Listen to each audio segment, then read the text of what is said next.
First Samuel 11. Nahash, the Ammonite, marched against Jabesh, Gilead. All the men of Jabesh, Gilead, said to Nahash, "Make a treaty with us, and we will serve you." But Nahash the Ammonite said to them, "The only way I will make a treaty with you is if, you let me gouge out the right eye of every one of you, and in so doing humiliate all Israel." The Israels of Jabesh said to him, "Leave us alone for 7 days, so that we can send messengers throughout the territory of Israel. If there is no one who can deliver us, we will come out voluntarily to you." When the messengers went to Gibeah, where Saul lived, and informed the people of these matters, all the people wept loudly. Now Saul was walking behind the oxen as he came from the field. Saul asked, "What has happened to the people? Why are they weeping?" So they told him about the men of Jabesh. The Spirit of God rushed upon Saul when he heard these words, and he became very angry. He took a pair of oxen and cut them up. Then he sent the pieces throughout the territories of Israel by the hand of a messenger and said, "Whoever does not go out after Saul and after Samuel should expect this to be done to his oxen."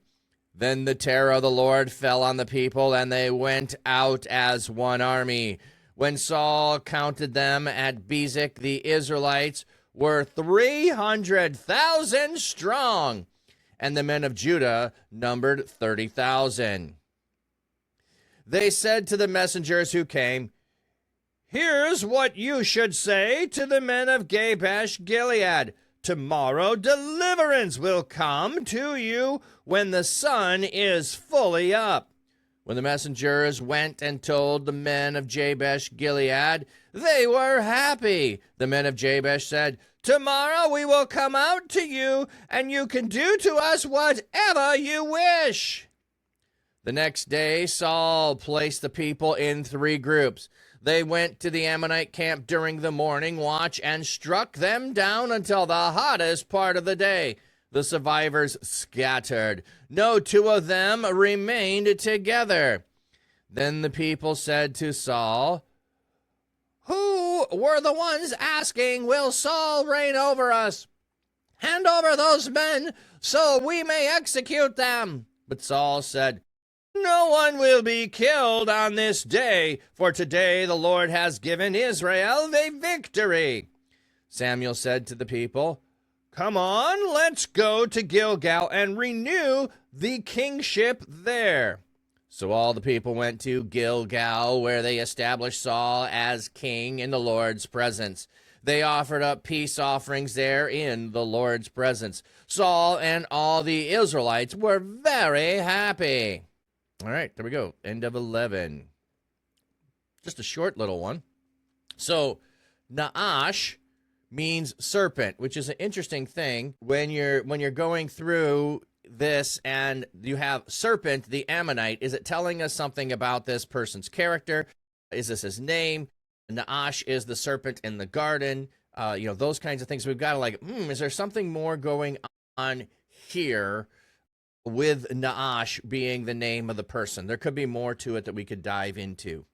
But he's at Jabesh Gilead.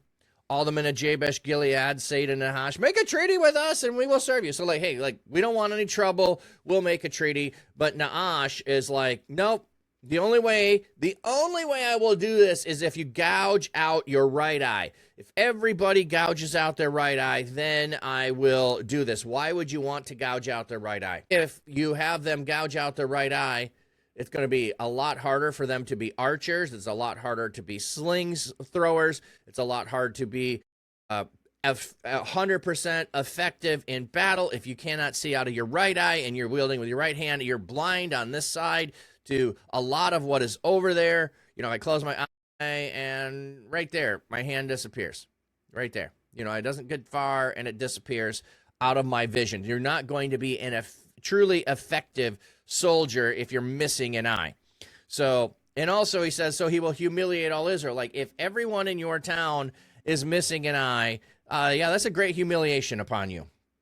So the elders say, leave us alone for 7 days so we can send messengers throughout the territory of Israel and see if someone will deliver us. This is really weird. Now, 7 being the number of totality and completeness, being a week's time, nothing unreasonable necessarily in ancient warfare from that perspective. However, like, I'm going to let you wait a week to see if reinforcements come up. Like, I've got you dead to rights right now. No, you decide now you're coming out or you're not. Why would I wait a week to attack you? I might wait a week for you to decide to surrender, but I'm not waiting a week for you to go get reinforcements. It seems really odd. Well, yeah, let me just sit around here. I've lined up on the border, and I'm waiting for reinforcements. No, if you're going to attack someone, you show up, and you're going to attack them. Now, they're trying to save time and energy and troops by letting them surrender and not just attacking. Hey, give them a chance to surrender. You don't lose any troops. So I get that tactic, but yeah, let's just wait around a week and see if the reinforcements show up. That's not a good plan. Zach Attack had a huge headache yesterday, but headache is gone today, so you're going to relax. I'm glad it's gone today, Zach. Glad it's gone. So when the messengers get to Gibeah, now we had Saul. Saul was anointed, and then Saul just kind of went back home. Yes, he's king, and he went back home. No big deal. He didn't try to go get a palace. He didn't try to go raise an army. He had some men that tried to follow him, and he had some men that spoke out against, like, why would we follow Saul? So the messengers reach Saul, or they reach where Saul lives, I should say, and they inform the people the matter, and the people are all weeping loudly. So their response is, this is horrible. They're weeping, like the town's going to get wiped out, or they're going to all lose their eye. No matter what it is, this is a bad outcome. Saul is walking behind the oxen as he came from the field. So, he was the one probably plowing with them. So he's walking behind them. He's just out farming. He asks, what happened? Why are the people weeping? So they tell him about the men of Jabesh. And the Spirit of God rushed on Saul when he heard these words, and he became very angry. He took the pair of oxen, cut them up. Then he sent the pieces throughout the territory of Israel by the hand of a messenger, saying, whoever does not go after Saul and after Samuel should expect this to be done to his oxen. Now, it says the Spirit of God rushed on him.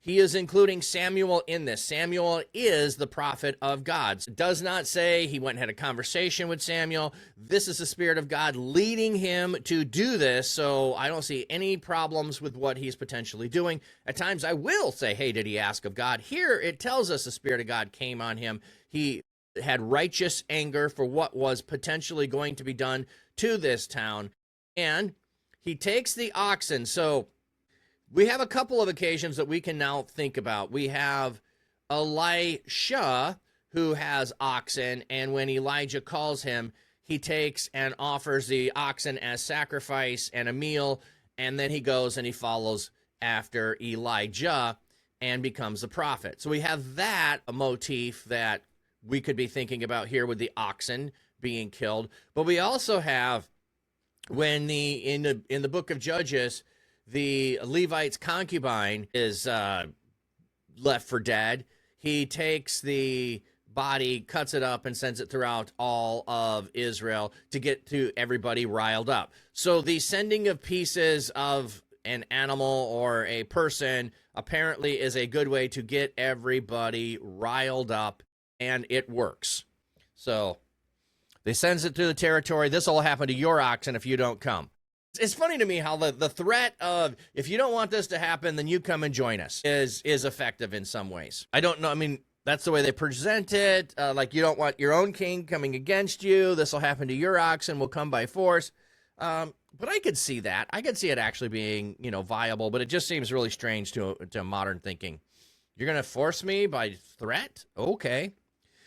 So it says that he was able to gather 300,000, and the number of Judah was 30,000. Let me see what they have here.